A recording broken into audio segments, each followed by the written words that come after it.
everyone, welcome to a brand new Nemi-Vlog. I don't need to tell you that I'm doing this video with a very special guest. It's Josh Macuga. Hey everybody. It's Josh Macuga and a cat.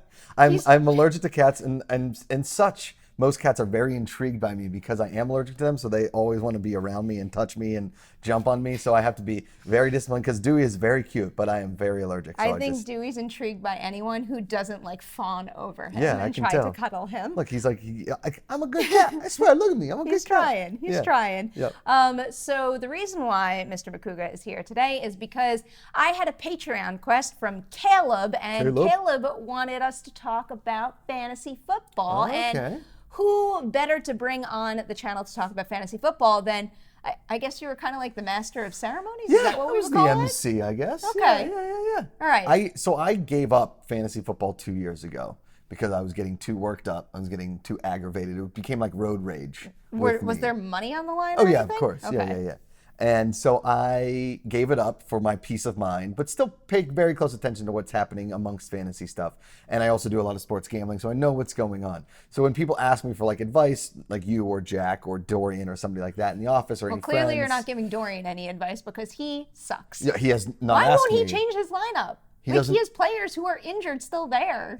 He's that guy in the league. There's always one of those guys in the league that just gives up. It happens all the time. You see it in many a fantasy football league. It's so frustrating because I want to take some of his good players because he's not using them anyway. Nope, and that happens in I'm telling you, every league, that guy just doesn't pay attention. He loses Dorian all of his watches games. this video. Dorian, you're doing a terrible job at fantasy football. He wouldn't deny it.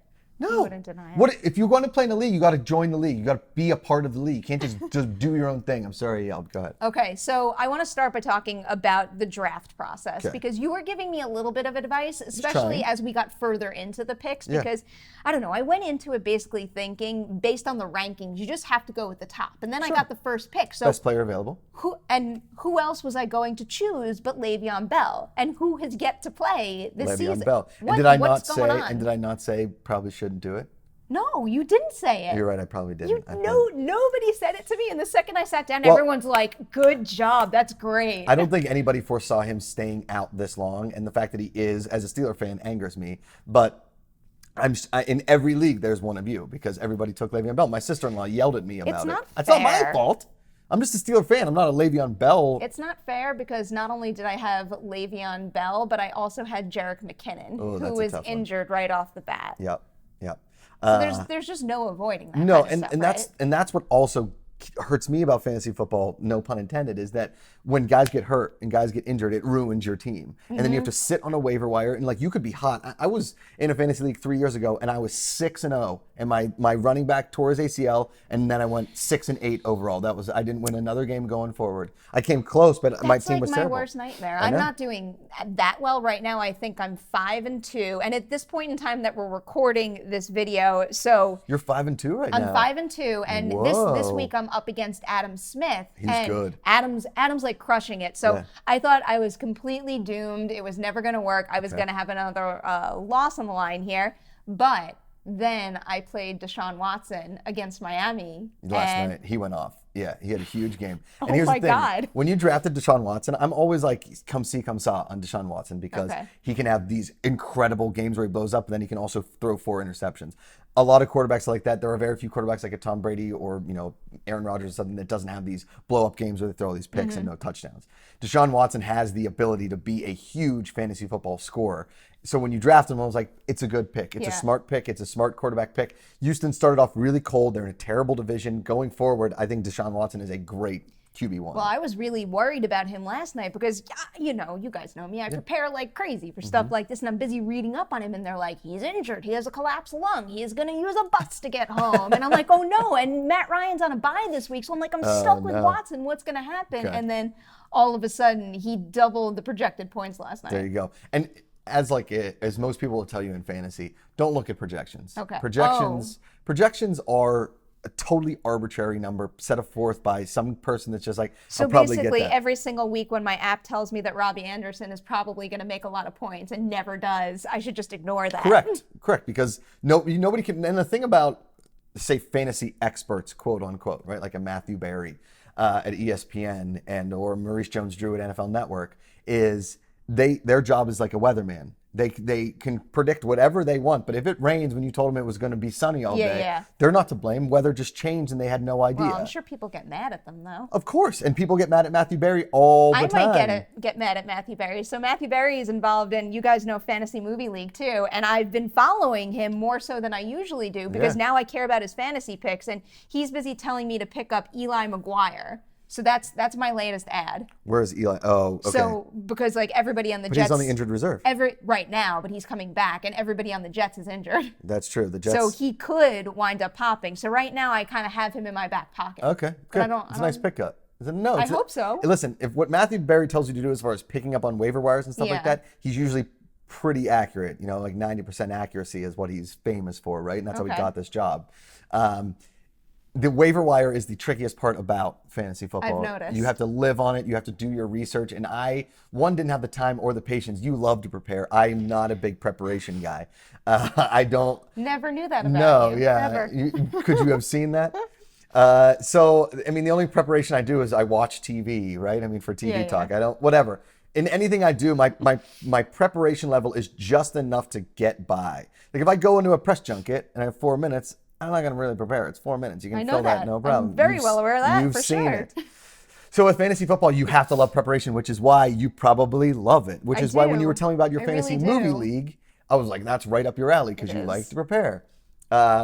So I think if you're reading your Matthew Berry, you're listening to your fantasy football podcast, you're watching your fantasy football stuff, all the preparation you do does pay off. And that's probably why it got to me, because I was in so many leagues, I wasn't doing my preparation, I was losing money, I was losing games, and it just got frustrating. Okay, so my follow-up question to this, is there such thing as over-preparing or overusing the waiver wire? Because at the beginning, I got so wrapped up in trying to get the best next player that I was afraid I was almost like dismantling my lineup. Yeah, well, my brother used to call me Captain Coolhead because I would just be like, I don't know, I guess this is fine. And then I would lose my cool when right before kickoff, right? So I would just be like either super calm about everything or explode, right? So it would just be on both sides.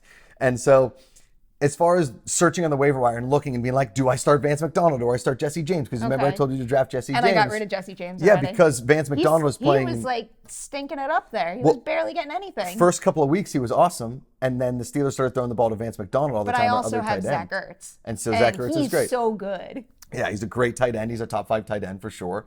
So when you're thinking about waiver wires and you think about dropping people, the thing about fantasy football is your lineup at the beginning of the season, at the end of the season, could look completely different. Yeah. And you could win, or it could look completely different and you lose. It's such a game of, high risk, high reward. And that's fantasy football. If you don't take the risk, you're not going to get the reward. But you're walking on a log, right? You're walking on a log, and the log is covered in slime, and below you is either a Scrooge McDuck's gold bin or a pool full of alligators. You can slip off either way and lose terribly or win huge. Well, I think that has served me well with my defense. So one of the things that Mark Ellis told me that he does is here's another question, because in all my research, I don't know what streaming means. Does that mean like whoever's hot in the moment, like picking who's ever available, like keep your roster available, that like each week you kind of look at matchups and see if you like a defense, pick up the defense, start them, then drop them the next week. This is what Ellis told me to do. He's like, basically look game to game and keep changing your defense. 100%.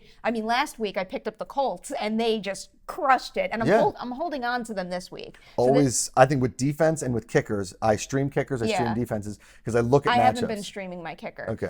Who's your kicker? So I have Lutz. Okay. And he's really good. Yeah, he's been kicking well. So I'm holding on to him. And there was a point in time when he was on bye and I didn't want to get rid of him, so I picked up a second kicker, even though some people are like, never have 2 kickers on your lineup, but I did. Okay. I would never do 2 kickers and I would never do 2 defenses, that's for sure. Okay. Because it just takes up space. I don't have 2 defenses right now. And the thing with streaming defenses and the same thing with streaming kickers is if you have more position players on your bench, you have more trade opportunities or people that are looking for people, because injuries happen. And that's the thing about football is injuries happen all the time. They do. All of the time. The entire season. And that's why football is so hard to watch, because every play, your star player could go down. Every single play. So the injury could crush a team, and then he's looking at your bench being like, ooh, I could go for Eli McGuire. What do I need to get Eli McGuire from Perri? Well, I'm keeping my fingers crossed for Eli McGuire. But another question I have for you is running backs versus wide receivers. Should you always have an even balance? Well, so you're in a PPR. Yeah. The Collider League is a PPR. So you want receivers and you want running backs to catch the ball out of the backfield.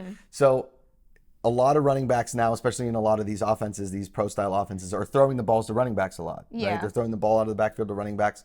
In a PPR, you kind of want to be like maybe a little more wide receiver heavy, especially guys that are slot receivers or possession receivers. Because I feel like a lot of my running backs aren't putting up the big points.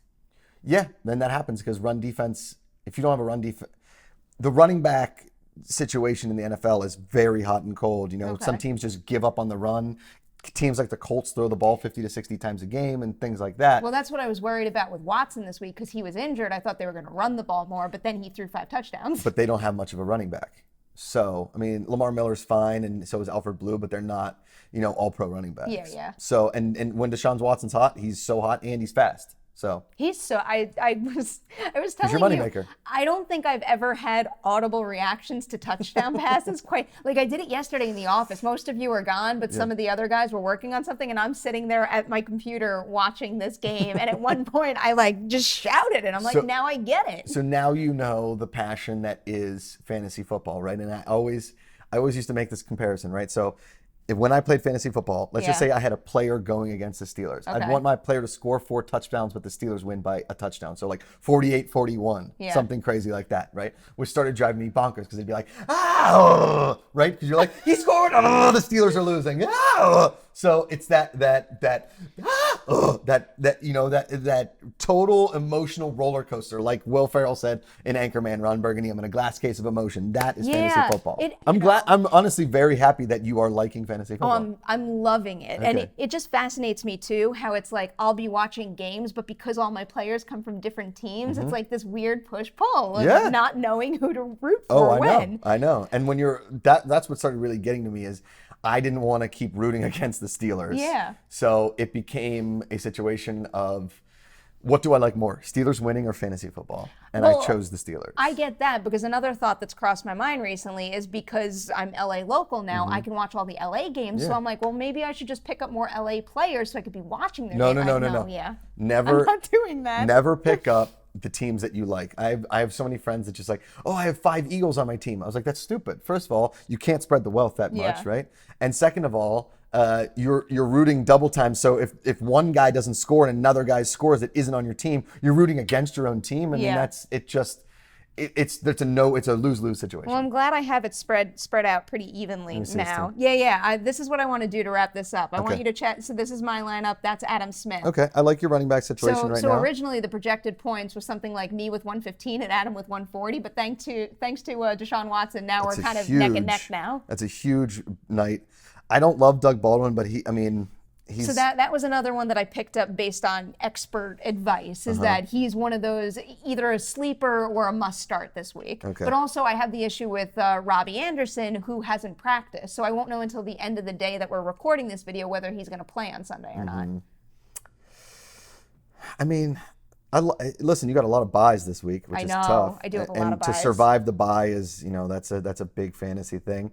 I like your team. I like Tyler Boyd in Cincinnati. I don't like the Bengals because they're a division opponent, but they're playing Tampa Bay this weekend. Tampa Bay's defense stinks, so he could see a lot of points. This game, New Orleans against Minnesota, that's a Sunday night game. It's going to be a very high scoring game. That projected he's always great too. Go over. This could go either way. This is in London. So that neutral site kind of weirdly brings teams together. I think Doug Baldwin may have a good game this weekend too, because Detroit and Seattle are going to both have to put points on the board. All right, so I'm basically in good shape. Let's say Robbie Anderson is playing. Should I swap him back in for Doug Baldwin, or should I keep Baldwin in? I think I keep Baldwin in simply because I think the Detroit defense is not as good as the Chicago defense. Okay. Let me see. Who does Adam have this weekend? Okay, McCaffrey, Saquon. Okay, those Crabtree, Alfred. Okay. Adam's in really good shape, always. He's got Gronk. Yeah, he's got some players. It happened out of nowhere, too. I feel like Adam started off the league really cold, and then all of a sudden he became this powerhouse that nobody could beat. It's a good matchup this week. Yeah, I'm excited to see how it pans out. I'm just excited you like fantasy football. Because you seemed very sheepish when the draft started, and now you like it. Because I get very nervous playing new games, whether it's sports or any game, where I don't fully understand and have confidence in my ability, and then all of a sudden I realize, no, I get how this works. It's kind of similar to Fantasy Movie League too, not just the whole fantasy element of it, but where I had to train my brain to understand the idea of not just ranking box office and figuring out their numbers, but figuring out how to use your FML bucks as it would apply best to 8 screens to fill. I like it. Yeah, it was an interesting. It really is. It's a science. Yeah. I like the science. Yeah. Thank you guys for introducing me to this Welcome. science and You're for making sure I don't crash and burn this weekend. Thank you so much for being here as well. My pleasure. Love it. Of course, as always, tell everybody where to find you and where to root for you to be the new Jeopardy host. At Josh Macuga, Twitter and Instagram, The Josh Macuga Show on YouTube, the Afternoons Podcast with Ken, Knapsack, and myself. And you can use the hashtag Josh Macuga for Jeopardy, the number 4, and just tag at Jeopardy. Say, I want Josh Macuga to be the next host. Get on that. Go do it. One last big thank you to Caleb for recommending that we do this video. Caleb. I love fantasy football, so any excuse I have to talk about it at this point, I will take it. And also, you got this guy on the channel, so thank you, Caleb. Thanks to everybody watching this video. Don't forget to like and share, and I'll see you soon with more vlogs.